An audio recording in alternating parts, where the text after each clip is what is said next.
Mga kapuso, ilang buwan na lang, election 2016 na. Animo ay tinatawag na pambansang job surge, kung saan ang mga botante ang employero amo at ang mga kandidato ang mga aplikante. Ang ilan, pinakamataas na posisyon ang inahangad, ang pagkapangulo.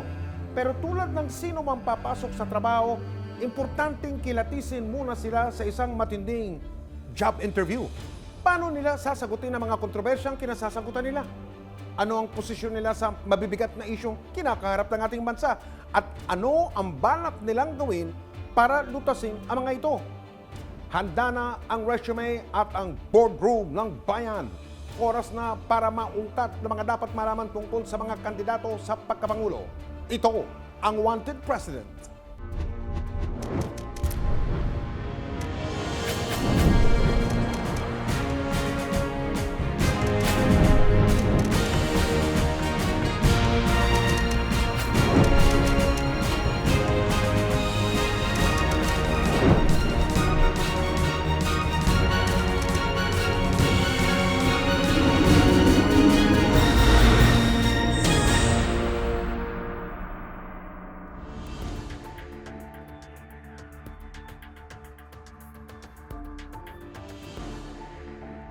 Ngayong gabi, unang sasalang sa hot seat ang dating alkalde ng lungsod Makati at ngayong siyang ikalawang pinakamataas na pinuno ng bansa, si Vice Presidente Jejomar Binay.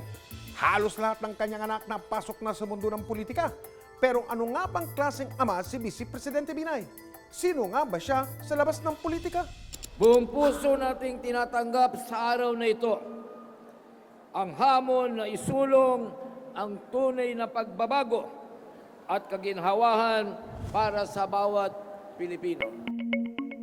Sino ba si Nognog?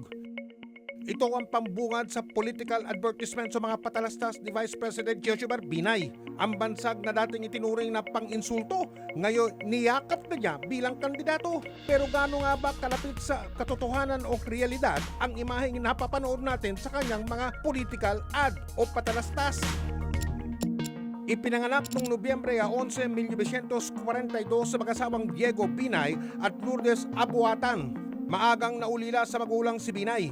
Ang kanyang tiyuhin na si Ponciano ang nagpalaki sa kanya. Kaya imbis na manirahan sa probinsya ng kanyang ama sa Batangas, ang lungsod na Makati ang itinuri niyang tahanan. Dekada 70, sa panahon ng Batas Militar o Martial Law, kasama si Binay sa mga kabataang lumaban sa rehimeng Marcos. Isa siya sa mga nakulong ng Martial Law dahil sa pagtatanggol niya sa mga political detainees noon. Buntis noon sa kanilang anak ang asawa niyang si Dr. Elenita Binay. Isinilang ang kanyang panganay habang nasa piitan, si Binay. Dahil sa kanyang pagsali sa mga protesta laban sa rehimeng Marcos, naging malapit si Binay sa pamilya Aquino. At nang manumbalik ang demokrasya sa bansa bunsod ng 1986 People Power Revolution, isa si Binay sa mga itinalagang officer in charge ni nooy Pangulong Corazon Aquino. Nahalal siya bilang alkalde noong 1988 at sa 6 na magkahiwalay na termino, siya ay naging alkalde ng Makati sa kabuuang 20 taon. Minsan rin niyang pinamunuan ang Metropolitan Manila Development Authority o MMDA. Taong 2010, iniwan ni Binay ang lokal na politika at tumakbo sa pambansang eleksyon. Kumandidato siya bilang Vice Presidente sa tiket ni dating Pangulong Joseph Estrada. Jejomar Kabawatan Binay, pangalawang Pangulo ng Pilipinas. Nanalo si Binay at itinanghal na Vice Presidente ng Pilipinas. Maayos sa serbisyo sa sambayanan, batay sa karanasan. Ngayon, ang pinakamataas na posisyon sa bansa na ang kanyang hangad. Ang kandidato ng United Nationalist Alliance o UNA, si Vice Presidente Jejomar Binay. Mabuhay ang sambayanang Pilipino!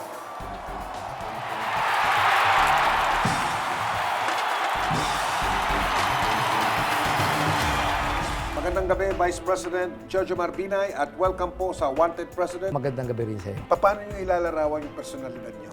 Ako? Sino ba si George Binay? Kung gagawin na lang natin ang magiging kasagutan ni ano ba ang gusto ko mangyari sa akin? Gusto ko, kung maaari ako, tumangkad na. Para mawala na yung bansag sa akin, ako si Nognog. Kasi alam mo yung Nognog, negro na, bansot pa. So, Yun o sanang mangyari sana na ewan ko kung mangyayari pa habang ako'y nabubuhay. Opo, pero yung notebook, ginamit nyo yun sa commercial nyo, di ba? Vice? Oo, kasi yun o ang bintang sa akin eh. Ganon? Ayun o ang pinangalan sa akin, Sinognog. Sinong personalidad, not necessarily politiko o nasa gobyerno, tinitingalan ninyo, Vice? Si Joker Arroyo, bilib na bilib ako dun eh. Bakit po? Aba, talagang ang buhay nun talagang inilaan niya sa human rights. At saka talagang yun nagserbisyo para sa ikabubuti ng bayan at nagtumulong talaga sa mga mahihirap. Sino pong opisyal ng gobyerno ang hinahangaan ninyo? At bakit, Vice? Sa mo, bilib ako kay FBR. Organized total game. Fidel Ramos. Si Fidel Ramos. As a president. May direksyon, may vision, sapat ang karanasan, disiplinador. Yung, as an executive, he really was good. Abala sa politika ang pamilya Binay. Pat dun sa kabila. So, Naging alkalde ng lungsod na Makati ang kanyang asawang si Doktora Elenita Binay noong 1998 hanggang taong 2001. Ganon din ang kanyang unikong iho na si Mayor Junjun Binay. Pero nung isang taong 2015, sinuspinde at sinampahan ng ombudsman ng perpetual o panghabang buhay na diskwalifikasyon si Junjun Binay dahil sa mga isyu ng katiwalian. Kasalukuyang senador ang isa pa niyang anak na si Nancy. Kongresista naman ng ikalawang distrito na Makati ang ikatatlong anak na si Abigail. Sinabi na noon pa ni Vice Presidente Binay na hindi siya pabor sa anti-political dynasty bill. Nasa kamay raw ng mga botante kung sino ang pipiliin nilang leader. Anong ugali ang ayaw nyong makuha sa inyo ng anak nyo, Vice? Tampuhin ho ako eh. Yun yata ang tatak ng Scorpio eh. Tampuhin kayo. Tampuhin ho ako. Ako magaling makisama, dali ako magkaroon ng kaibigan. Pero tampuhin ho ako. Ano pong pinakahuling bagay na pinagawa niyo ni Dr. Binay? Nagkasagutan lang. Okay. Okay. Ang sabi sa akin ni Doktora, tayo magpapahinga doon sa Nasugbu ba? Yung pag-aari Sa Batangas? Sa Batangas. Okay. Sa SM. Opo. Sabi ko, bakit pa kailangan tayo pumunta ron? Kasi noong nakaraang Pasko, nandito lang kami sa bahay namin eh. Opo. Okay. Sabi ko, dito na lang tayo. Yan ang mahirap sa iyo eh. Yan ang mahirap sa iyo. Kulang ang oras mo sa pamilya. May katwiran ba siya sa pagsabi noon, Vice? Sobrang tama siya doon. So, napahiya tuloy ako sa sarili ko. No? Natuloy ba kayo? Natuloy kami. So siya rin na nasunod? Siya rin nasunod. Yun ang commander-in-chief eh. Taong 2014 nang kaharapin ng pamilya Binay ang marahil na pinakamalaking kontrobersya sa kanilang buhay politika. Kahit po nag-aral ng grade 1 lang, makikita po na napakamahal naman ng Makati Parking Building. Sa pagdinig ng Senate Boreman Subcommittee, isa-isang nagsulputan ng mga isyu ng katiwalian laban kay Vice Presidente Jojimar Binay. Nakinabang umano si Binay sa di umano'y overpriced na Makati City Hall Building 2. Umabot sa 2.7 bilyong piso ang ginastos para sa pagpapatayo ng naturang gusali. Kayo po ba ay kumita dito sa transaksyon na ito? Ako ho, aaminin ko sa inyo do sa phase 1 at phase 2, nakinabang po ako. Ito ang naging pag-amin ni Ernesto Mercado, dating vice-alkalde ng Makati at dating kaalyado ni Binay. Alamsam po yung mga budget na yan sa Office of the Mayor. Hanggang sa ngayon, hindi pa rin lumulutang ang dalawang di umano'y bagman ng mga Binay na sina Jerry Limlingan at Ebeng Baloloy.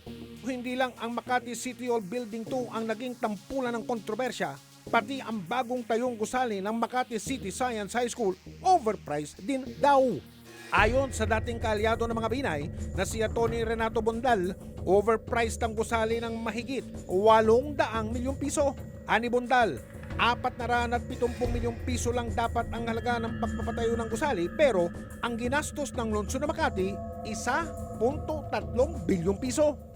A 283% overpriced o 3 times ang bukol ng mga Binay sa building na ito. Kinasuhan ni na Mercado at Bondal si Binay ng Plandero Pandarambong para sa di umano'y overpriced Makati City Hall Building 2 at Makati City Science High School. Paano niyo pong haharapin yung 5 na reklamong plunder o pandarambong na kinakaharap nyo ngayon, Vice? Nung mga transaksyon daw nung kayong mayor. May malungkot na parte lang ho talaga dyan. Ha? Alam mo ninyo, isinama pa ako sa preliminary investigation dyan. Yun naman pala, hindi naman ako pwedeng ihabla. Talaga yun naman ang batas. Ha? Yun lang talagang distraction lang ito. Ha? Okay. Pero, kung dadating man ang pagkakataon na ako ay kailangan sumagot, kung ipagpapatuloy pa yung paghahabla sa... Kasi hindi ako napahabla dyan. Ha? Hindi ako ginawa lang sa findings na kasama ko. Hindi po totoo yan. Bago tanggapin ng isang aplikante, kadalasang dumadaan siya sa tinatawag na background check. Sakaling may mga isyong nakadikit sa kanyang pangalan. Sa kaso ni Vice Presidente Binay, ang overpriced Makati City Building 2 at Hacienda Binay ay dalawa lang sa mga kontrobersyang ipinupukol sa kanya. Ano ang masasabi niya tungkol sa mga paratang na ito? Isa na ito marahil sa mga pinakamainit na tagpo sa Makati noong nakaraang taon. Nauwi sa karahasan ang pag-aain ng pag-uutos ng suspensyon ng ombudsman laban kay Junjun Binay bilang alkalde ng Makati. Pati si Vice Presidente Jejomar Binay sumugod noon sa Makati para depensahan ang kanyang anak. Huwag mong gawin dito sa Makati. Marahas ka sa tao. Sir, wala po akong ginagawang ganong karahan, Kasi sir. sinasabi ko lang sa'yo. Sa loob po ng 33 taon. Mr. Price, Lalabanan ka namin. Ang insidenteng ito ay nag-ugat sa sunod-sunod na investigasyong isinagawa ng Senate Borderman Subcommittee kaugnay sa mga umano'y anomalya sa Makati. Paano nyo pong haharapin yung 5 na reklamong plunder o pandarambong na kinakaharap nyo ngayon, Vice? Yun pong desisyon na sinasabing conspiracy. Yun yung conspiracy, may desisyon no ang Korte Suprema dyan. Ha? Kasi ang batayan lamang na ikaw kasama sa conspiracy, yung may pirma ka, walang independent evidence mo yan. Ha? Isa sa mga ebidensyang inihain laban kay Binay ay ang kontrata para sa pagpapatayo ng Makati City Hall Building 2. Naging kontrobersyal ang gusali dahil sobra-sobra raw ang ginastos para dito. Laway lang nung nagbibintang na umamin na siya ho ang nagnakaw. Okay? Yun lang ang ebidensya diyan. Pero walang independent evidence na magsasabing kasama ako sa conspiracy. Inalmahan din ni Binay ang mga naunang pagpuna ng Commission on Audit o COA sa iba pa niyang proyekto noong siya ay alkalde, gaya ng pamimigay ng burial assistance at calamity aid. Yun kung conspiracy na dahil sa pagkapirma ko, kinilala na po ng Korte Suprema yan. Ang sabi ng Korte Suprema, yung pagkakapirma ni Mayor, Mayor yung kaso yun, kwan lang yun, ministerial. Kasi hindi ko mabubuo ang transaksyon nang hindi ka pipirma. Kasi ikaw ang huling pipirma doon sa kontrata. Okay? Walang independent evidence. So, ang katanggap-tanggap po dyan, ministerial lang. Kung makikita mo lang, Mike, sa dami kong pinagpipirmahan doon, wala naman akong oras buting-tingin lahat yun eh. Sa kanyang mga talumpati, pirming sinasabi ni Binay na ang kanyang simpleng pangangailangan at payak na pamumuhay. Isang pamahalaan na magbibigay ng pagkakataong guminhawa at umangat ang buhay ng mga mahihirap. Kaya marami ang nagulat nang isiwalat ng dating kaalyado ng mga Binay na si Ernesto Mercado ang umano'y mga tagong yaman ng Vice Presidente. Kasama na ang binansagan niyang Hacienda Binay.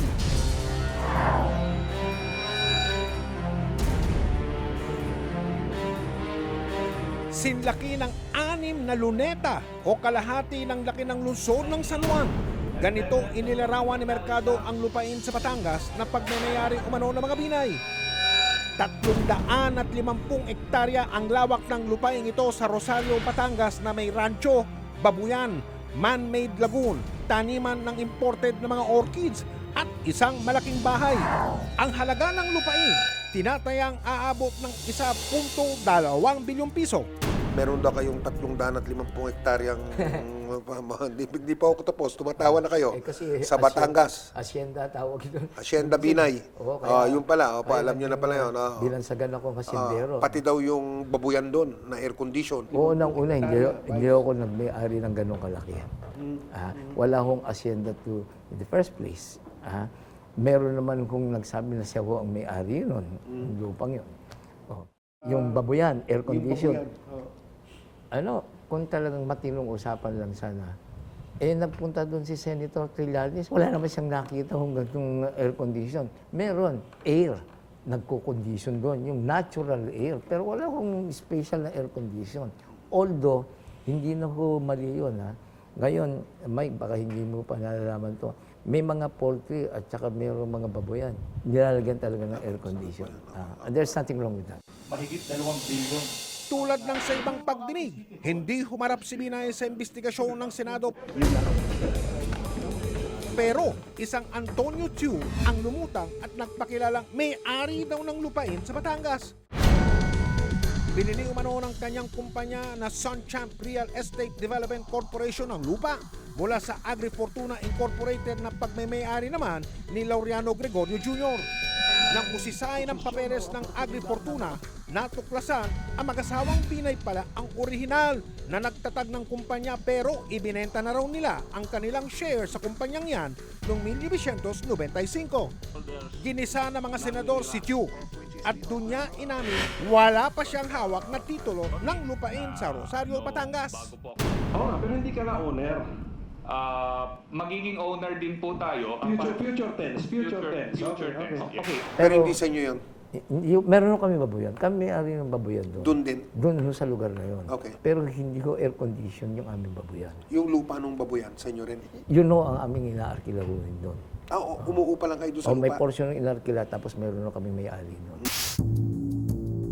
Ibinulgar din ni Mercado sa isa sa mga pagdinig sa Senado noong Pebrero taon 2015 na may kickback umano na 651 milyong piso si Vice Presidente Binay mula sa pagbebenta ng lupa ng Boy Scouts of the Philippines sa kumpanyang Alpha Land. Mura din daw ang pagbebenta sa lupa na dapat daw ay halagang 3 bilyong piso. Ibinenta lang sa presyong 600 milyong piso. Si Binay ang kasalukuyang presidente ng BSP. Yung pong bintang na kumita raw kayo ng 600 milyong piso sa bentahan ng 1 hektaryang lote ng Boy Scouts of the Philippines sa kumpanyang Alpha Land. Dininig dito sa Senado, di ba? Nagabla na ho kami dyan. No? Yung mga kasama ko kasi hindi lang naman ako inihabla ho dyan. Kasi ang pinalalabas yan, binigan kami ng pera. Yun, naghabla na rin ho yung mga trustee namin dahil sa hindi naman ho totoo yan. Number 1. Number 2, minsan hindi ako naging kasama dyan sa usapan dyan. Kahit nasa dokumento, wala akong pirma dyan. Nangyari lamang ho yan nung ako ang presidente. Pero ako ang nakipag-usap sa Alpalan, pag-negotiate sa hindi ako kasama riyan. Okay. Pangalawa, meron hong committee na tumangan ho dyan na wala naman ho dyan, hindi naman ho papayag yung mga yun na ma-involve ho sila dyan sa graft and corruption, lagayan pa. Sinilip namin ang Statement of Assets, Liabilities and Net Worth o SALN ni Vice Presidente Binay. Mula noong 2.87 million pesos na net worth mula noong 1989, umabot na ito sa 60 milyong piso sa kanyang pinakahuling SALN nitong 2014. Kabilang sa mga idineklara niyang pagmamayari ay ang mga bahay at lupa sa Makati, Muntinlupa, Laguna, Bataan, Isabela at Nasugbu, Batangas. Nakadeklara rin na pagmamayari nila ang isang flower shop sa lungsod na Makati. Mayo nung nakaraang taon ni pinag-utos ng Court of Appeals na i-freeze o pigilin ang 242 bank account at mga insurance policy na pagmamayari umano ni Vice Presidente Binay ng ilan sa kanyang mga kaanak at na mga kaalyado na pinaniniwalaang dami niya. Ang kautusan ng Court of Appeals ay batay sa petisyon ng Anti-Money Laundering Council na nag-iimbestiga sa mga transaksyong pinansyal ng Vice Presidente. So sa tingin nyo, Vice, epektibo niyong malalabanan ang katiwalian in spite of yung mga ibinibintang sa inyo? Oo. Vice? Sa akin, pag-upo ko ng mayor, ang dami kong correct ng mga graft and corruption. For example na lang. Nga pala, it makes me remember. Di ba, NGOs, civil society, sa 86 yan, di ba? Inimbita ko yung private sector. Meron mo kasing body na recognized na sabi ko, pwede ba kayo ho ang bumuo nitong aking anti-graft nito? Ayaw ho eh. Ayaw. So, babalik lang ho tayo yung mga pamamaraan na nagawa ko ha. Unang-una, binawasan ko yung proseso. Sa dami ng humahawak ng papeles, sa dami ko nag-graft and corruption. Pangalawa, kailangan nung bawasan yung discretion.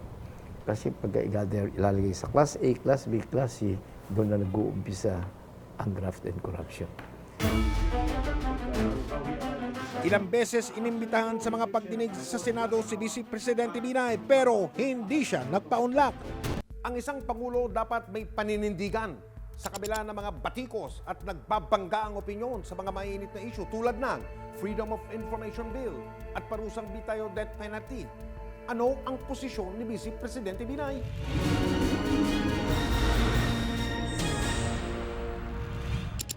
Ang Priority Development Assistance Fund o PDAF, pondong ipinagkaloob sa mga mambabatas na tinatayang umaabot sa 25 bilyong piso kada taon.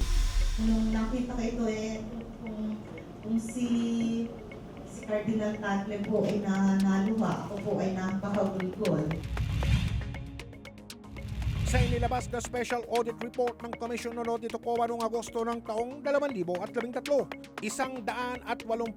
senador at kongresista ang naglaan na mahigit 6 na bilyong piso sa 82 kaduda-dudang non-government organization o NGO.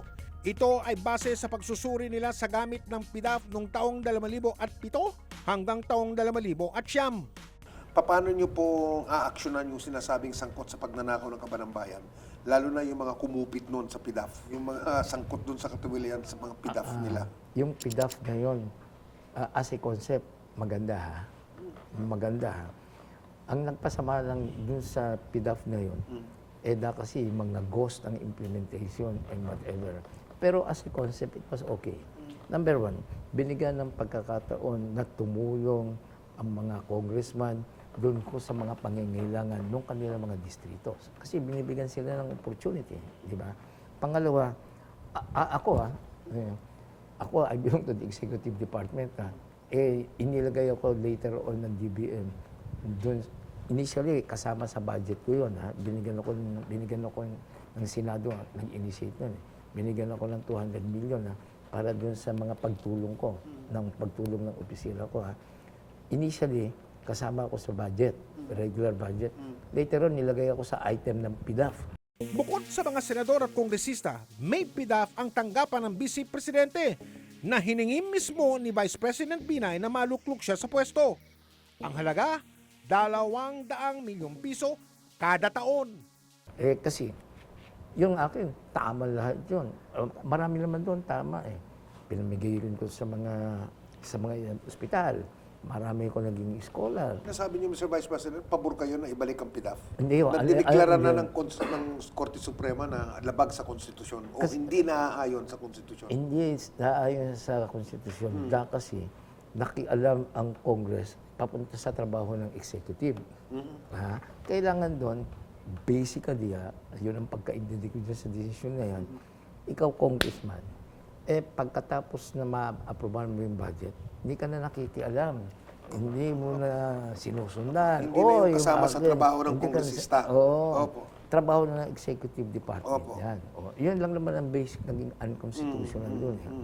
Pero yung concept lang na yung dapat we will have to find a way na hindi natin gagamitin na yung PDAF and whatever. Pero ipagpatuloy ko yung idea na yun kung mga congressman, mabigyan din ho ng pagkakataon na makatulong doon sa kanilang mga distrito. Wag lang ho silang, kasi kunya sila kumukuha ng kontratista, sila nag-ano, etc. Mali na yun. Minsan nang may nakapagsabi na tatanda ka raw sa haba ng traffic sa EDSA.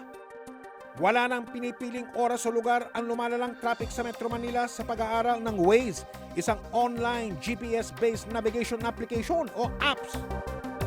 Ang Metro Manila ang may worst traffic o pinakamalalang traffic sa buong mundo. Ang transportasyon, mga airport, mga daan, traffic, Vice.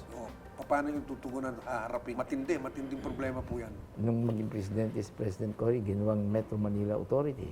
Ngayon, naging MMDA. Nakatapak ko niya sa tatlong posisyon na yan, as chairman, governor and chairman.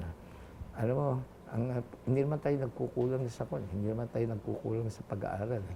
Ang problema lamang dyan, yung implementation. Yung dapat visionary. Graduate ako ng National Defense College. Ang thesis ko, basically, sinasabi ko, ang gobyerno natin, reactionary, hindi visionary, hindi proactive. May C5. C5, ilang taon pa lang yan, overloaded na. Kasi, ikumpara mo naman yun sa mga sa subdivision. Kita mo naman yun, kahit na 30 years, wala ka nakikita mga traffic, basta tama ang planning. Kasi, ang ating ginagawa is to react. Ang isa daw dahilan po sa traffic ay ang kawalan ng disiplina? Disiplina sa traffic. Tatlo yan, sinasabi niyan, the 3 E's. Engineering, education, and enforcement. Ang Pilipino, do not enter. Tingin-tingin pa yun. Opo. Walang makitang enforcer, papasok yun doon. Kamakailan, nagkaroon ng panawagan na bawasan ang buwis na binabayaran ng mga ordinaryong mamamayan sa inihaing Tax Reform Act. Nakasaad na lahat ng kumikita ng 180,000 piso pababa kada taon ay exempted o hindi na kailangan magbayad ng buwis. Ibababa naman sa 7% buwis ang dati 32% binabayarang buwis ng mga kumikita 180,000 piso hanggang 500,000 piso kada taon. Pero tila hindi ito suportado ng kasalukuyang administrasyon. Mawawalan daw kasi ng halos 30 milyong pisong kita ang gobyerno kada taon.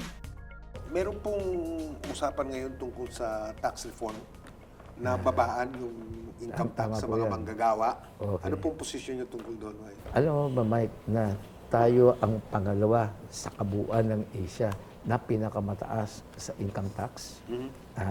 At yung income tax ko natin, 19 years na. Inabot na lang maraming inflation yan at lahat. Yun pa rin ang kwenta. Yung sinasabi natin ko, yung 32% halos ang tinatamaan doon sa salaried employees. Unang-una na, Mike, ikaw, nagbabayad ka ng cash doon sa dapat mong bayaran sa sinweldo mo. Pero yun direct tax. Patay ka rin sa indirect tax. Dahil sa tuwing mamimili ka, may VAT. Yung VAT na yun, ipinapasa naman yun sa taxpayer. Yun ang dahilan na binibigay. Malaki daw pong epekto noon sa kikita ng gobyerno. Hindi ho. Pag binabaan yung 1% tax ka lang na sa empleyado. budget mo yan. 32 million yung 32 billion lang amount yan. Trillion ho itong ating ito. Problema Itong raw budget saan natin. babawiin yun. Saan kikitain yun. Marami kong Maapektuhan daw yung dapat pagkagastusan na serbisyo ng 32 billion na yun, Vice. Unang-una na, yung compensating measures, hindi naman zero nga dahil sa tumaas saka ang panggastos mo, tataas naman ang kikitain ng mga gastusan mo. O di subject to tax yun. Pangalawa, meron pa yung proper enforcement, proper collection of taxes. Pwede pa naman ho yan, panggalingan yan. Basta't yung bahagi nun, kailangan mo talaga na napaka-unfair and unjust. Yung mataas ang kita. Yung 500,000 na babayaran na mataas Sa ang isang kita taon. sa isang taon, Opo. kapareho na rin ng binabayaran ng milyonaryong mga Pilipino. Pareho na yun sa 500,000. So, hindi patas. Hindi patas talaga. Mahalaga sa ekonomiya ang pagkakaroon ng kapayapaan at kaayusan. Kapag mababa ang crime rate, tataas ang kumpiyansa ng mga namumuhunan. Sa tala ng Philippine National Police, pababa ang bilang ng mga krimen sa bansa. Pero kung bumababa ang kabuuang krimen, tumataas naman ang kaso ng panggagahasa. Mula 3,274 na kaso noong 1999, ito ay umabot na sa mahigit 7,000 noong taong 2014. Meron pong mga nagsasabi na ang parusang bitay ang solusyon sa krimen. Para matakot yung mga kriminal, para maturuan ng leksyon. Pero hindi ako naniniwala. Dati naniniwala ako. Pero ngayon, hindi na. Hindi ako papayag sa death sentence. Bakit? Unang-una, buhay ho ng tao yan. dapat po yan matay na natural death. Dati, pabor kayo. Dati paburo ako. Tapos ngayon, ayaw niyo na ng death naniniwala. penalty.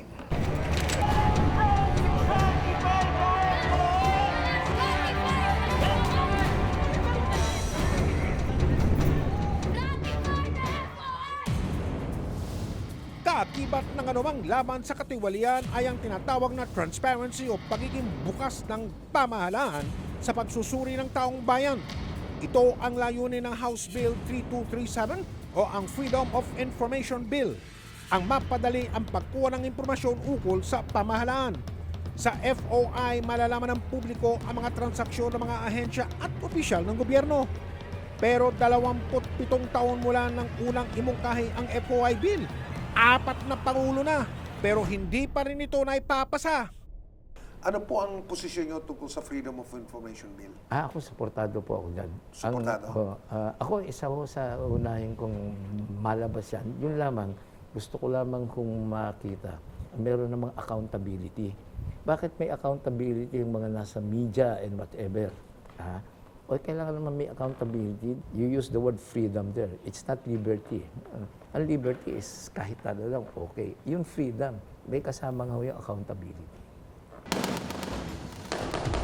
Ang Bangsamoro Basic Law o BBL ang sagot ng kasalukuyang administrasyon sa gulo sa Mindanao.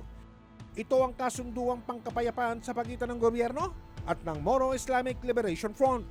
Ang puna ng ilan, bakit hindi isama sa usapan ang iba pang mga grupo ng mga rebelde? Paano niyo tutugunan yung problema natin sa insurrection o insurgency? Kaya ba yan ng 6 na taon? Ako ho, labis so ang paniniwala ko ha. Magkakaroon po tayo ng kasunduan ng katahimikan dyan po sa yung mga ideological groups. Lalo yung grupo po nila Chairman Sison, palagay ko ho, we can agree. Total, kami naman nanggaling sa pare-pareho naman kaming mga nasa kalye. We can talk of the same language. Pare-pareho ang ano namin.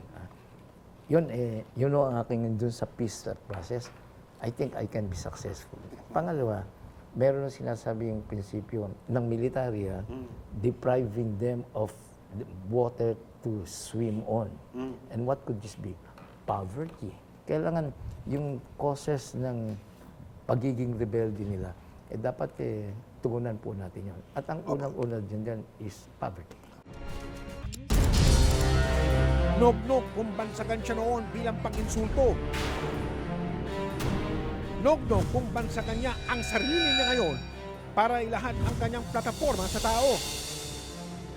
Anya, tulad raw siya ng karaniwang Pilipino na dumaan sa hirap at pang-aapi. Pero sa halos 3 dekada niyang panunungkulan sa gobyerno, tunay nga ba siyang naging kakampi ng naaapi? Sige, Vice, sabihin niyo sa akin kung bakit kayo ang dapat maging susunod na presidente ng Pilipinas. Ako ho, pinapisinta ko ang sarili ko. Ang iboto ho natin, yung may karanasan, ako ho may karanasan. Ako ho 21 taong naging mayor. At yung karanasan ko na ipakita ko ho yung aking kakayahan. Wala akong makapagsabi na hindi ho angat ang buhay ng taga Makati. Minsan nga nasasabi ang gobyerno ng Makati parang welfare state. Kasi yung basic needs, yung mga pangunahing pangangailangan ng isang tao, tinutulungan ho ng aming pamahalaan sa Makati.